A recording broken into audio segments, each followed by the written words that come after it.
Olá! O programa de hoje traz uma análise da conjuntura política neste momento, depois do fim do primeiro turno e a 3 dias do segundo turno das eleições municipais. Eu converso com o jornalista e comentarista político de rádio, jornal e TV, Carlos Lindenberg, que hoje vai fazer essa análise de conjuntura para a gente, fazer uma leitura dos acontecimentos. Tudo bem, Lindenberg? Obrigada por atender o Mundo Político de novo, mais uma vez. Mais uma vez, e com muito prazer estar conversando com você, conversando com os nossos telespectadores. É sempre muito bom estar falando com esse pessoal que é muito antenado, muito ligado nas coisas, Vivian. Lindenberg, nós estamos há 3 dias do segundo turno, temos ainda 57 cidades em disputa, 18 capitais. Mas já dá para avaliar o impacto que essas eleições municipais terão sobre a cena política nacional? Olha, Vivian, eu não gosto muito de fazer aquela comparação segundo a qual as eleições municipais são uma prévia das eleições presidenciais, dos governos estaduais, etc, etc. Eu não gosto de fazer isso, não, porque quando você chega lá na frente, quando você está... Primeiro que você, quando está disputando as cidades, os municípios, né, as prefeituras e as câmaras de vereadores, as coisas são muito localizadas, são muito locais, a despeito de, vez ou outra, despontar alguma liderança nisso aí. Mas eu não gosto muito dessa comparação de que são prévias das eleições presidenciais. Por quê? Até porque lá na frente, daqui a 2 anos, as composições mudam, são outras composições. Aí tem muita coisa aqui. O menos que tem é partido no meio a essa altura, né? Mas tem muita composição que reflete uma realidade regional. Então, eu não gosto muito dessa coisa da prévia, não. Não, para mim não são prévias. Uma coisa é a eleição municipal, a outra coisa são as eleições presidenciais. E assim, daqui a 2 anos, a gente vai ver o que sobrou dessa espumalha que está aí hoje, né, nessa disputa ainda, né? E ver o que vai acontecer daqui a 2 anos. Se a gente vai poder ter um quadro novo, se vai aparecer uma novidade, se não vai aparecer novidade alguma, se vão ficar nessa mesmice que nós estamos aí. Então, assim, para mim, eleição municipal é uma coisa e eleição presidencial é outra. Discutiu-se muito nesses dias que sucederam o primeiro turno, quais foram as forças que emergiram ou que tiveram destaque nos resultados das eleições. Eu queria passar isso com você, porque certamente a gente percebe um cenário diferente de 2018 e diferente de 2016. Não é? A gente vê aí digamos, uma retomada de lugar da direita tradicional. Você concorda com isso? Acha que isso realmente aconteceu? Há quem faça, por exemplo, tenha o entendimento de que ela foi só uma eleição mais normal do que a 2018. O que você acha? Não, eu acho que a direita, ela que não tem mais a força que teve em 2018, né, ficou muito patente isso, né? Mas ela está se posicionando de alguma forma e de maneira assim, muito, às vezes, ostensiva, né? Você vê, por exemplo... Mas você está se referindo à direita tradicional? Eu estava me referindo à direita tradicional, não à direita que ascendeu com o bolsonarismo. Não, eu estou me referindo à direita que ascendeu com o bolsonarismo. Porque a direita tradicional, ela está aí, ela sempre existiu, mas nunca botou a cara fora da janela. Ela sempre ficou enrustida. É uma direita que eles chamam aí de centro-direita, né? E de centro também não tem nada, a não ser o centrão, né? Porque a maior parte desses partidos da direita tradicional fazem parte hoje do centrão. Então, mas eu estava me referindo especificamente à direita que ascendeu com o Bolsonaro em 2018. Ela está muito, muito atuante ainda, apesar de que, como ficou demonstrado, ficou muito patente isso, O presidente Bolsonaro, que imaginava que tinha uma força muito grande, né, podia cacifar vários candidatos em vários estados, né, ou em várias prefeituras, ele não demonstrou isso. Pelo contrário, os candidatos, a maioria dos candidatos que ele apoiou perdeu. Mas Ainda que você acha que isso pode ser atribuído a ele, é uma derrota dele? Essa é outra questão também que se colocou muito. Foi uma derrota do não, Bolsonaro ou não? não, eu acho que foi uma derrota não do Bolsonaro assim, como personagem político. Eu acho que foi uma perda de força, de substância política do presidente Bolsonaro. Ele imaginava que teria uma força muito grande, começou a botar as pedras no tabuleiro e acabou se dando mal, né? Basta ver o resultado, por exemplo, do Rio de Janeiro, basta ver o resultado que pode acontecer em São Paulo, né? A questão lá do Rio Grande do Sul, e por aí vai. Para não falar das questões locais, né? Aqui de Minas Gerais, né? Onde nós temos aí, parece, aí sim, nós vamos ter um cenário novo aí para 2022. Mas eu estava me referindo exatamente a essa questão do Bolsonaro. Ele achou que tinha uma força maior do que, na verdade, não tem. Ele não tem essa força. Ficou demonstrado isso agora, né?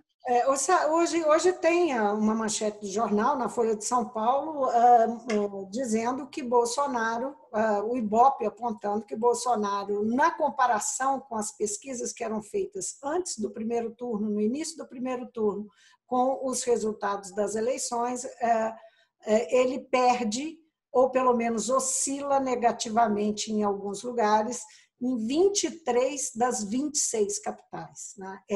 Esse é um dado que sinaliza nesse sentido, no caminho que você está dizendo, né? Que ele sofre.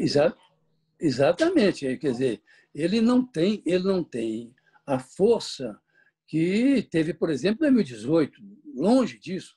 Ele achava que ainda tinha essa força e, por isso, cacifou alguns candidatos. A maioria, como você acabou de citar aí, números, a maioria perdeu. Então, ele não tem essa força política. E isso é um dado importante, porque nós vamos ter, daqui a 2 anos, eleições presidenciais. Então, esse dado é importante. E aí, é muito mais importante isso do que saber quem ele elegeu, quem deixou de eleger. Eu acho que essa questão da força política do Bolsonaro, né? Da avaliação de eu acho que é muito mais importante. Uhum. Agora, de qualquer maneira, nós temos aí uma expressão interessante, importante, de alguns partidos, não é? Que fizeram uma arrancada de resultados. O PSD, que cresceu, né? E o DEM, que há alguns anos era tido como moribundo, está se renovando e se fortalecendo no país, né? Isso é um dado importante para o jogo político nacional? Aí sim, para o jogo político nacional, isso tem importância sim. Por quê? Porque, na verdade, quando você pega, mesmo examinando os resultados das eleições municipais, algumas forças emergem desse cenário. E essas forças certamente vão atuar em 2022. Então, essa é a importância de alguma leitura que se possa fazer do cenário das eleições municipais. Vamos pegar, por exemplo, o caso de Belo Horizonte, né? Só para, a partir daí, a gente tem fazer uma explanação mais ampla. Mas veja só, o que aconteceu em Belo Horizonte a vitória do Alexandre Calil no primeiro turno foi uma vitória que, aliás, confirmando pesquisas feitas nesse período, né, foi uma vitória, digamos que o credencia muito provavelmente a disputar o Palácio da Liberdade, o velho Palácio da Liberdade, que ainda é, na minha visão, símbolo do poder político de Minas Gerais. Então, eu acho que o Calil pode aparecer outras forças ao longo daqui 2022, mas eu acho que ele se credencia para disputar a eleição de 2022. A propósito, não foi por acaso que ele pegou o Fuad Numan, que era o secretário da Fazenda dele e fez dele vice-prefeito.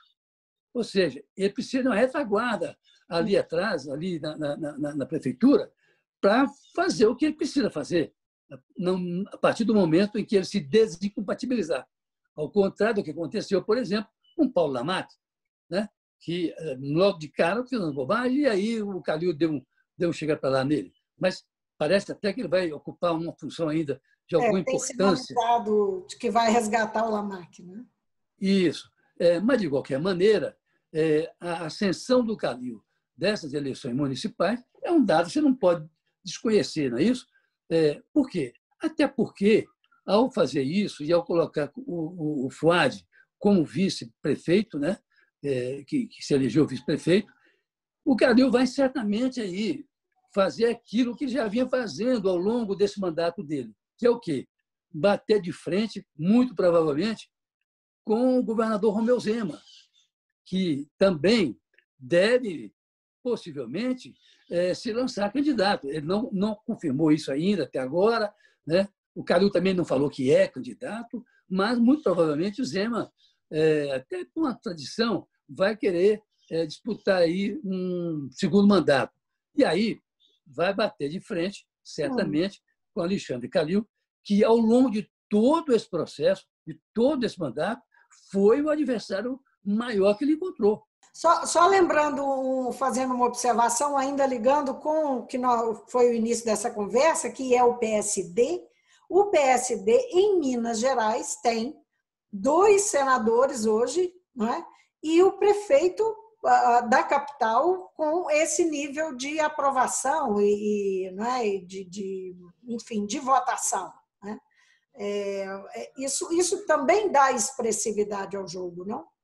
Claro, claro. Eu ia complementar exatamente falando dos 2 senadores, que é o Carlos Viana e a Anastasia.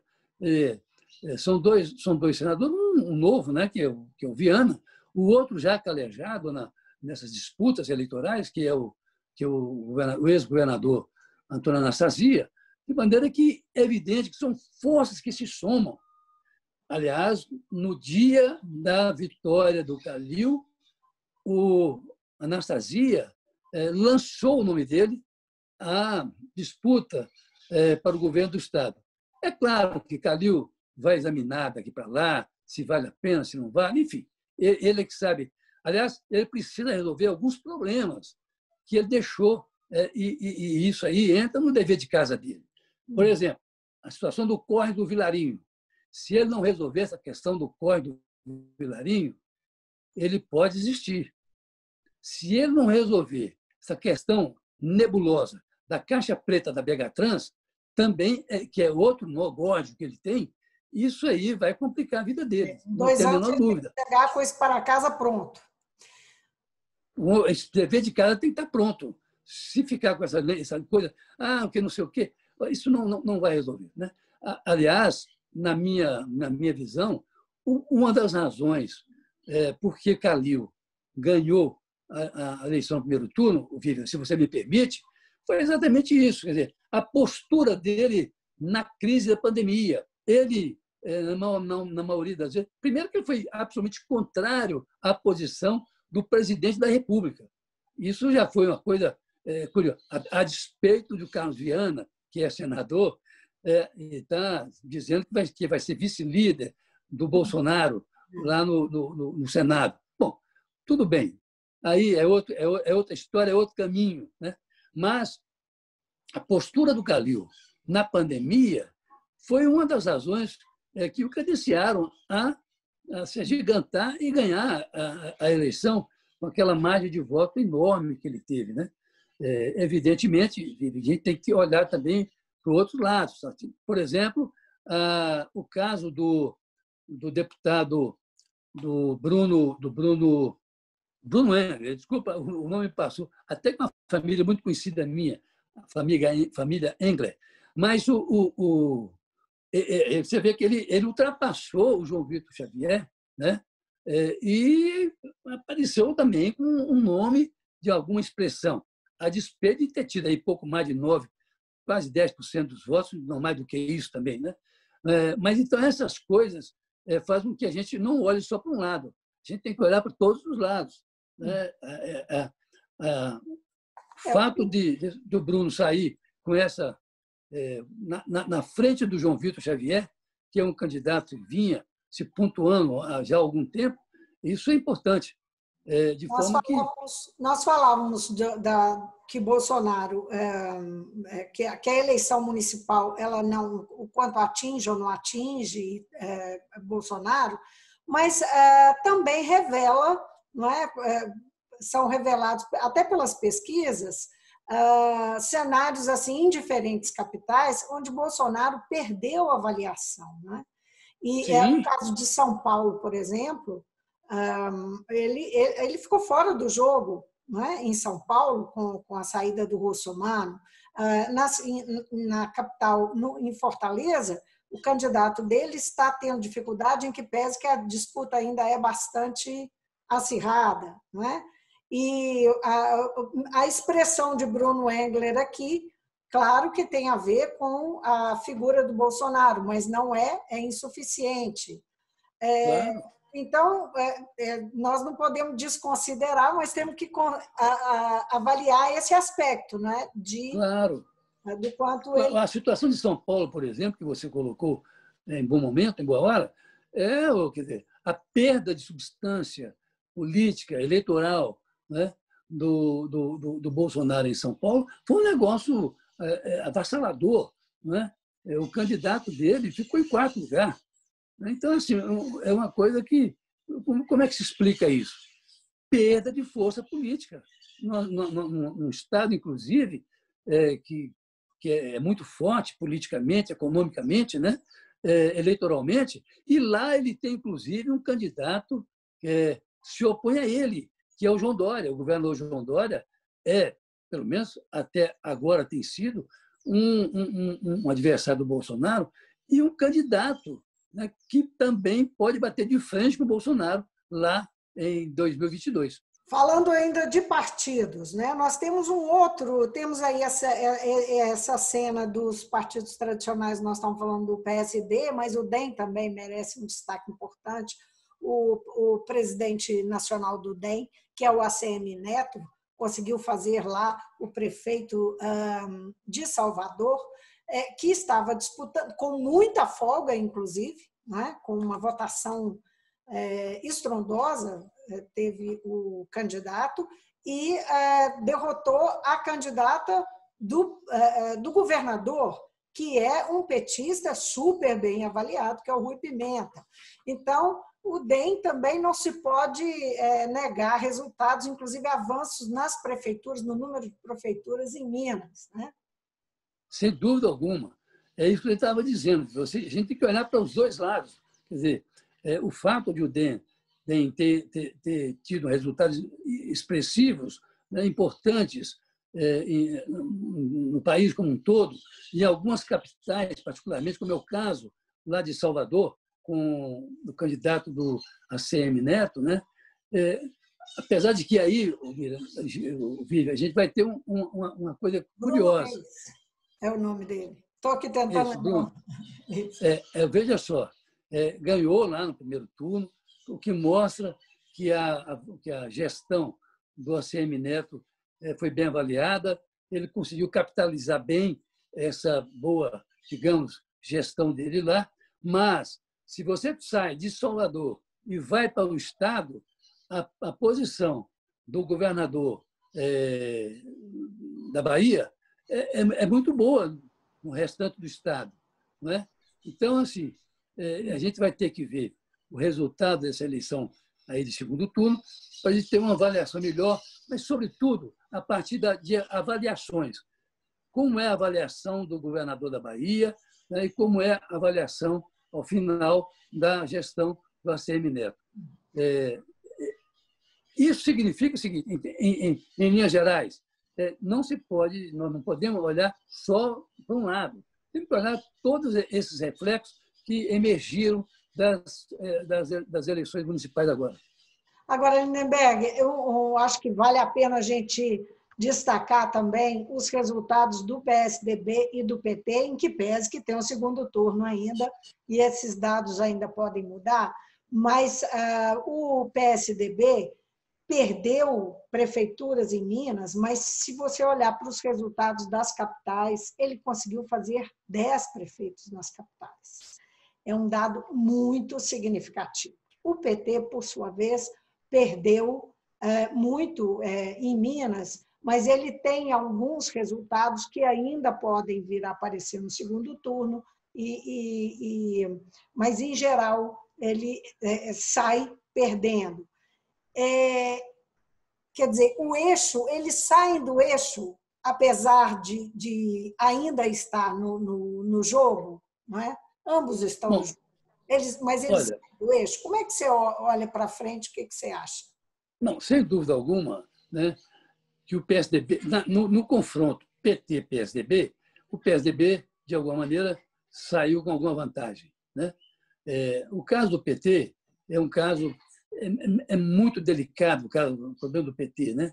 Essa questão de se manter ainda com algumas lideranças que já começam a chegar ao caso, etc. Mas eu vejo isso de uma maneira, e aí eu dou uma volta, vou lá atrás, o Vivian.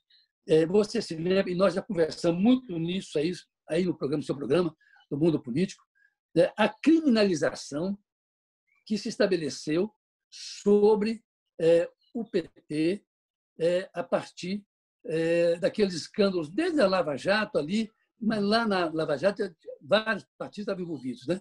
Mas depois disso, já na questão aí da Petrobras, isso aí, essa criminalização do PT e particularmente do ex-presidente Lula, isso puxou o PT para baixo. Isso não tem eu não tenho a menor dúvida com relação a isso. Por mais que você leia, por mais que a gente estude, então não tem, quer dizer, a criminalização do partido, do PT, né, fez com que primeiro surgisse o Bolsonaro daquele lado, né? De outro lado, leva o PT para esse quase desastre nessas eleições, né?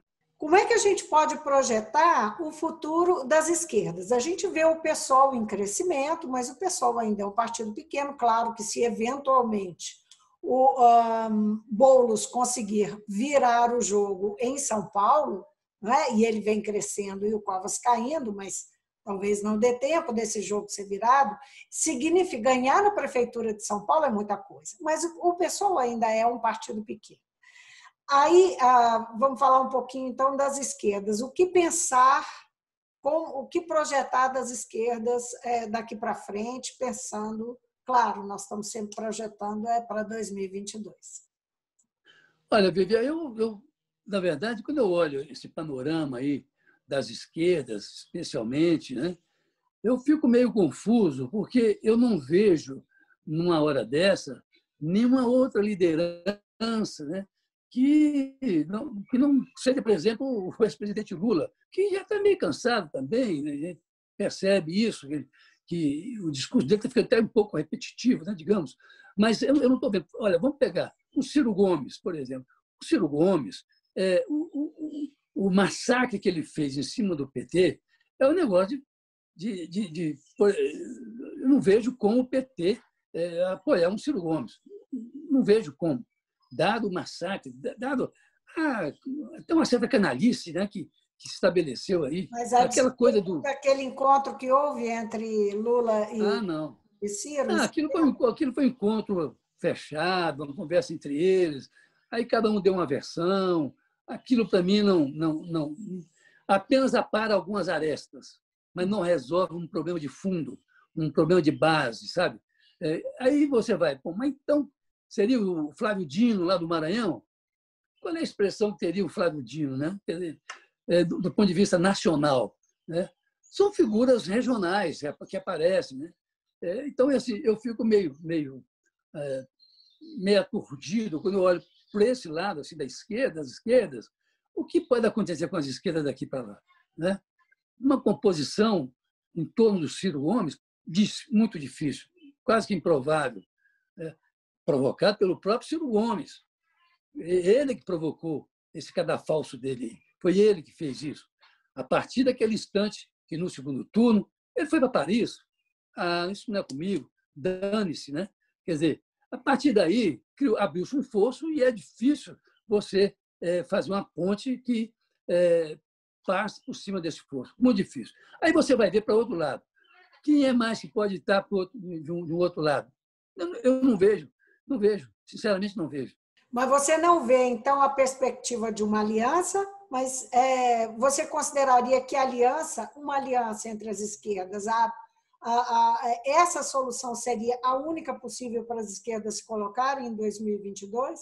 Essa é uma discussão. A única forma de sair dessa situação que está hoje seria uma aliança? Essa é uma questão que se coloca. Eu acho que sim, viu, Vivian? É uma aliança. Se não for uma aliança, vai ser muito difícil, porque, veja você, agora mesmo a gente está vendo aí um movimento meio de centro-direita, né? Se estabelecendo ali com o ex-ministro Sérgio Moro, o Luciano Huck, né? Há um movimento ali muito forte nessa direção, não é? E se isso vai dar liga depois, a gente também não sabe. Porque tem muita gente na pista, né? Inclusive Dória, nessa mesma pista. Nessa mesma pista. Então, assim, é difícil você estabelecer o que pode acontecer daqui para frente, né? Eu acho só uma aliança poderia estabelecer alguma frente.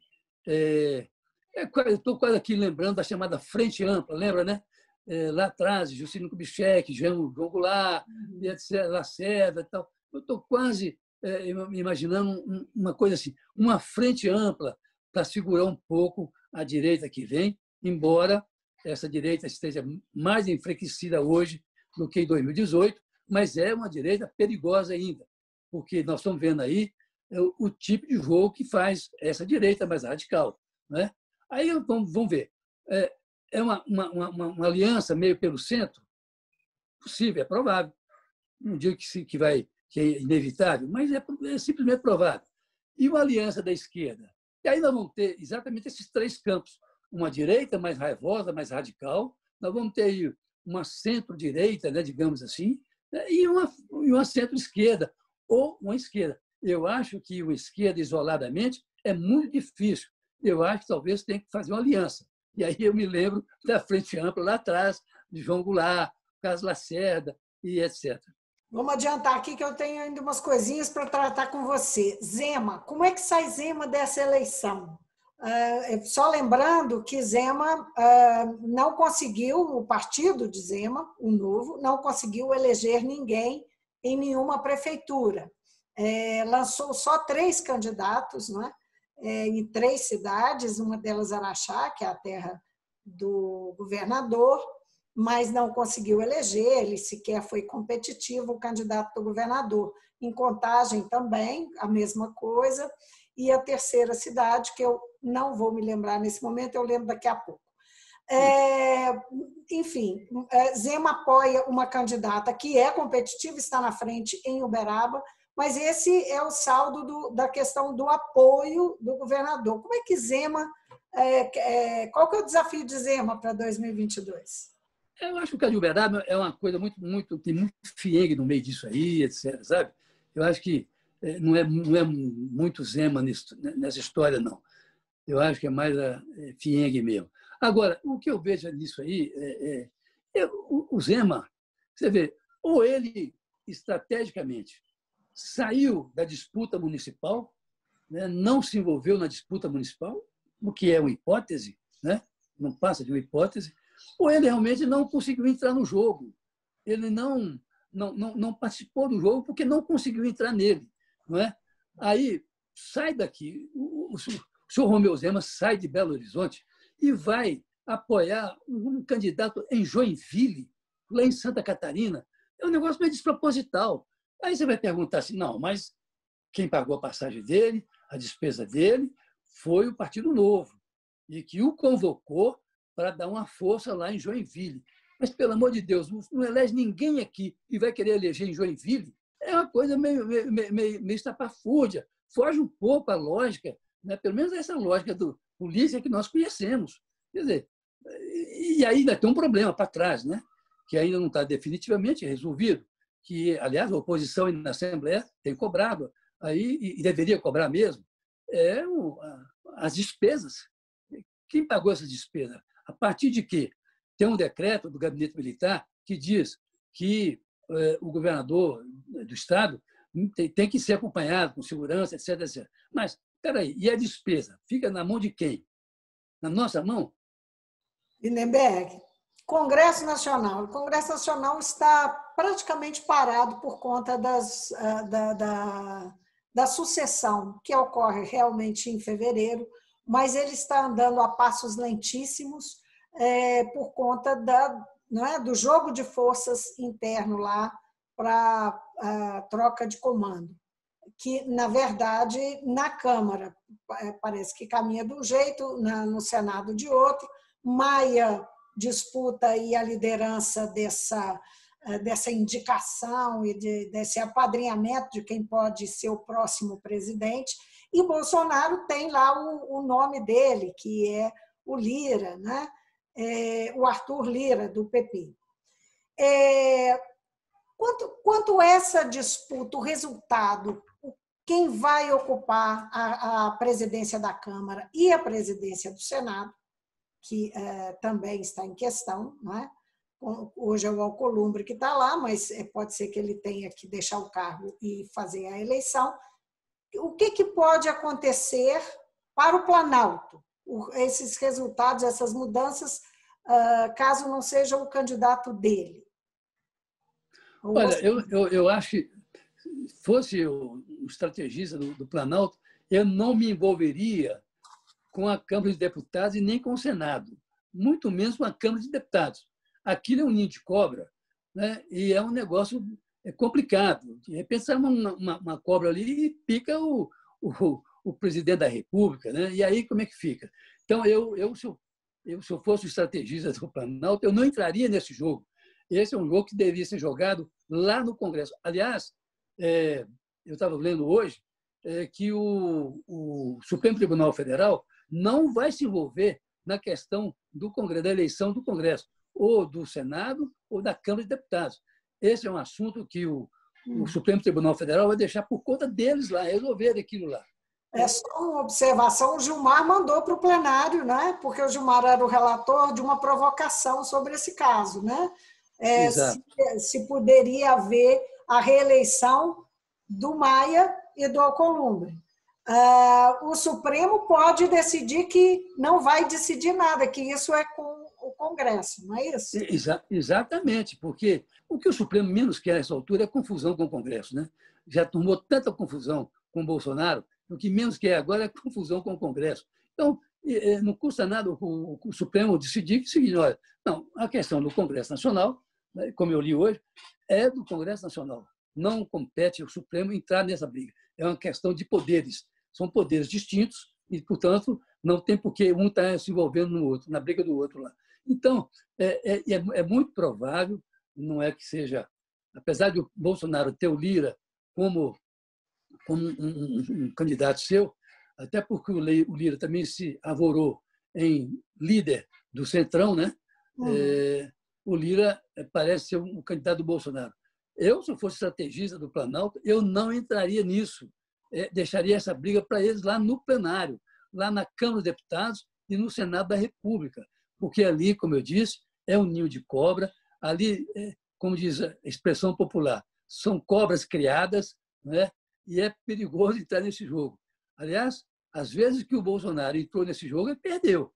Portanto, deveria ficar lá na dele. Ele já conquistou o Centrão, que é o guarda-chuva dele, que é o anjo protetor dele.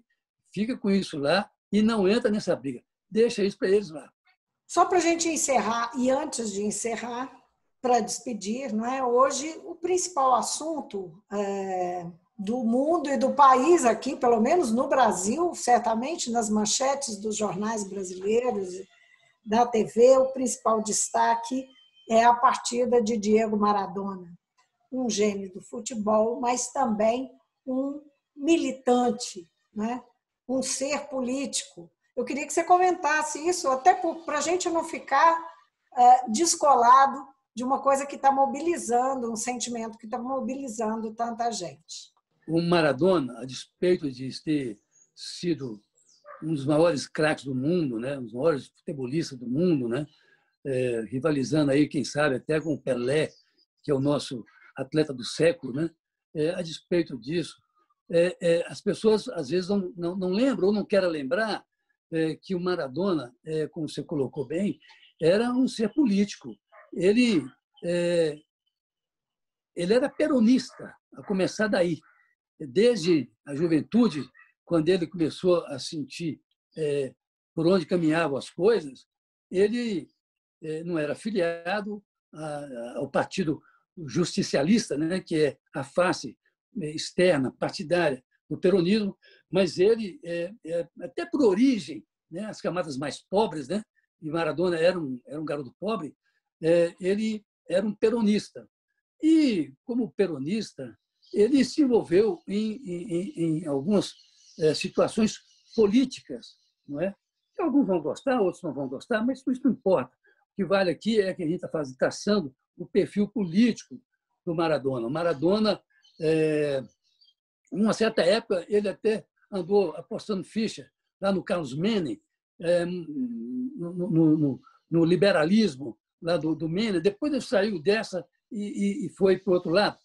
E, a partir de um momento, Vivian, ele foi para Cuba, foi fazer um tratamento em Cuba para desintoxicação. O que acontece? A partir daí, ele passa a se envolver nas questões políticas do continente latino-americano. Ele foi amigo do Hugo Chávez na Venezuela, né? Esteve na Venezuela várias vezes visitando Chávez. Ele foi amigo do Nestor Kirchner na Argentina, né? Agora, na eleição do Hernández, ele participou da campanha, não é? E era amigo também, aqui no Brasil, do ex-presidente Lula e da ex-presidente Dilma. Há uma crônica da Mônica Bergamo na Folha de São Paulo, em que ela assistiu um jogo da abertura da Copa do Mundo que houve no Brasil, ao lado do Maradona. Se encontraram, por acaso, ali e quando o estádio começou a fazer aqueles palavrões para Dilma, ele chamava aqui de um absurdo, e queria sair no meio da partida. Enfim, e mais, ele tinha uma tatuagem, né, do Che Guevara, que é médico lá da Argentina, né, no braço. E tinha uma tatuagem do Fidel Castro na perna. Tinha, não, tem, né? Isso vai levando com ele aí, e faz parte desse perfil político do Maradona, né?